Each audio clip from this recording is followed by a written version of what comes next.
Before we get into the meat of email stuff, I figure I should probably tell you why the heck you should even listen to me. I mean, you're all here, you paid to come hang out with me. I appreciate that, by the way. That means a lot. But maybe you'd like to know a little bit more about like why I am such an email nerd. And so I'm just going to walk through it. I wasn't always this way. I didn't wake up and go, gee, I'm going to be an email nerd. Actually, I'm not even sure I called myself that. I think other people did, and I went, okay, I'll own that. I am actually a nurse. My background is nursing. I've been a nurse for over 24 years. I know, you're all like, wait, what? No one's allowed to die on my shift, so don't go dying on me. How did that happen? I used to do clinical IT project management, which basically meant that I had like 50 or 100 people that I managed through a project to get an electronic medical record up and running for a large healthcare facility. So I was up and down the whole West Coast, Alaska to Hawaii, and everywhere in between, helping to put out this product. I didn't work for this company. I was an independent contractor, and I would take these like 1 or 2 year contracts. And you know Larry, you've heard this. Larry is medical, so he's like, oh God, I know what this is. Anyway, and behind all of this, as you can imagine, is a crap ton of coding and configuration and hundreds of third-party software applications that had to be integrated, okay? So there's the nerd in full scale. And then I got the call. I was on a project, and I got this call that said, your husband's been in an accident. Now, at the time, I was about ready to walk into a room full of like freaking everybody who was on the project, all the leadership and everything, because we were like a month and a half away from like turning this thing on. It was a big, hairy deal. And I had a giant presentation prepared, and my husband's company called and said he had been in an accident. And you know how you have those pivotal moments in your life where everything just goes, whoop, we're gonna do this instead. And so I went on this interesting journey of changing my career because I was 9.5 hours away from him, whether I flew or drove. And I had this thought like, why am I so far away from the people that I love? I'd been playing around with marketing at that point for like a year. So it wasn't like I just thought of marketing. I had been sort of just dipping my toes in it, and it was time to sort of poop or get off the pot, right? So this was the state of my husband for a while. And I didn't think he was going to go back to work. And so what I did is everything basically changed. I had to frickin' figure it out.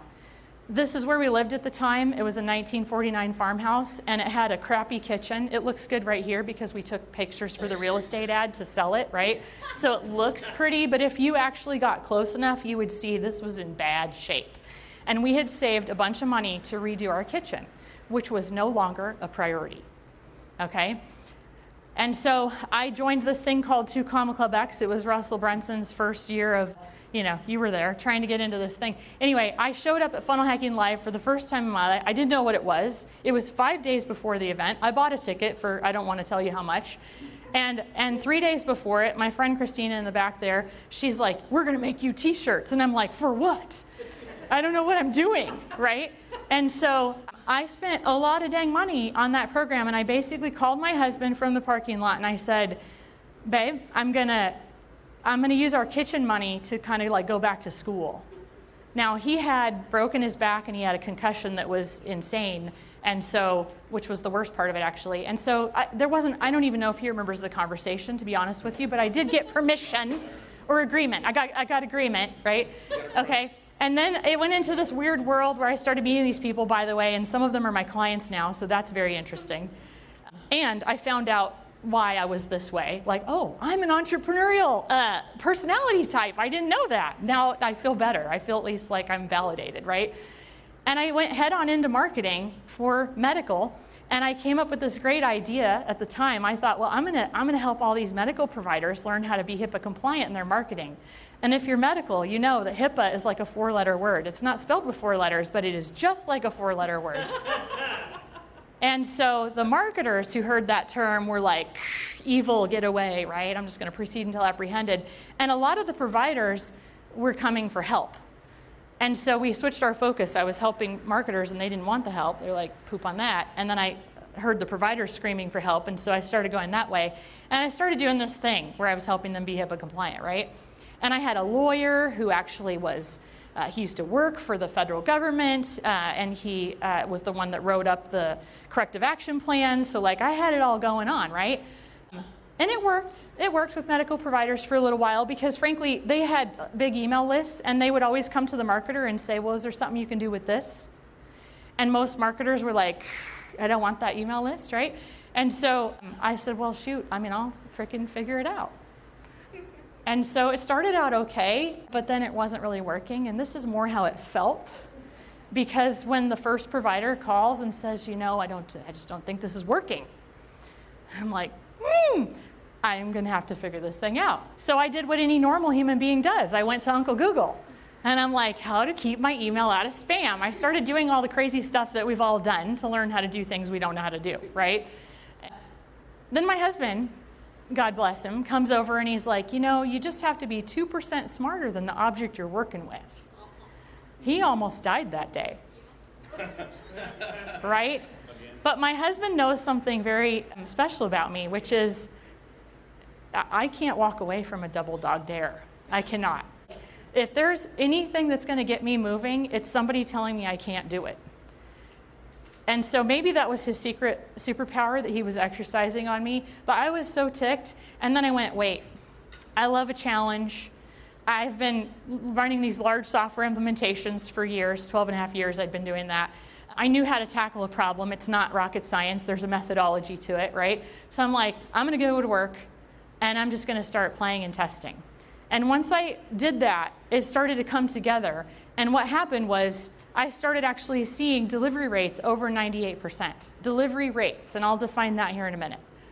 I started seeing open rates in the 40s, 50s, and 60s. Now, before that, I would ask other marketers, hey, what's a good open rate? I don't even know what I'm shooting for, right? 3? That is wrong. That is the wrong answer. We're going to help you, okay? But 40s, 50s, and 60s is what I was seeing, and they were telling me, oh, if you have 10 to 12%, that's pretty good. And I see a lot of heads nodding, so that's very interesting to me. And so I'm like, well, if 10 to 12 is good, then 40s is pretty freaking awesome, right? I don't know. I must have been figuring some stuff out. And more people were booking for these providers, and my providers, most importantly, were letting me know how happy they were. So it wasn't like finger in the face. It was like, oh my gosh, I have not seen this before. And I went, awesome. But in my mind, I'm like, me neither, right? So it's a first for both of us. And that's pretty much how we were all feeling at the time, right? Oh yeah, okay. So then word got out, and people that I knew in the marketing space were saying like, hey, I heard you figured out this email thing. Can you help me? And some of you are in the room right now. And I'm like, okay, so I'm going to fast forward because I don't want to go through the whole boring detail of like the last several years. But what I want to tell you is that I've had some amazing clients out of this. Dan is one of them. Spoken on several stages, not just my own, but like I've had the pleasure of being a speaker at different events. I'm a Mailgun partner now.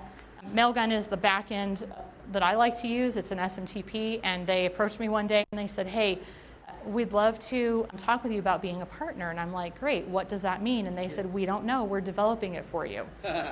And I said, okay, then can I give you my list? Because it's not going to be a logo on a website that I don't have, right? I want perks. Anyway. Sean asked if I would write some help documents for high level, so I started helping them with that. And I released my software, my email deliverability software, like a month or so ago, EmailRx, and I'll talk to you about that later as well. ActiveCampaign called me. Now there's an interesting phone call. It was on my phone too. And I'm like, this is weird. ActiveCampaign called me, and they wanted to know if I'd be interested in talking with them about doing some kind of a partnering thing, which we still haven't worked through yet because we're talking, but that was interesting. And then in June, I was speaking on a stage in Costa Rica again. It was the same event, and somebody from Amazon was there. And as soon as I got off the stage, I'm like walking down the aisle to get unmiked, and this guy comes up and he's like, hi, I'm so-and-so from Amazon, and I just would really like to talk with you about helping us. And I'm like, this is literally what I said. I said, from the company Amazon? And he goes, yeah. I go, okay, yeah. Let me get unmiked, and I'm happy to talk with you about that. So that's turning into something very interesting. And then I just signed a book publishing deal, so we'll figure that out too.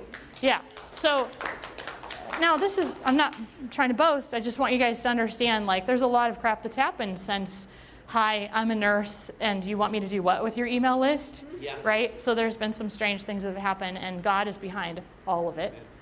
I certainly don't wake up in the morning going, yeah, I'm going to do this and that and the other thing. God's like, no, we're going to do this instead. And I'm like, wait, what? Okay, well, just really? Okay, so, but the most important thing is results. I'm very results focused. So everything we do here is going to be about results. It's not going to be about my opinion. I've got lots of opinions. I have a ton of what's called core beliefs, and we'll talk about that on the third day, okay? Because you all have them too. But none of it matters, because you can talk with 10 people and they're going to tell you, here's how you do email deliverability, here's how you do email strategy, here's how you do all this stuff, right? And they all have opinions, and so do I, but what really matters are the results, because the numbers don't lie. And so that's how I measure myself, that's how I measure what we're doing with clients, and that's how I want to teach you guys to measure how things are going for you too, okay?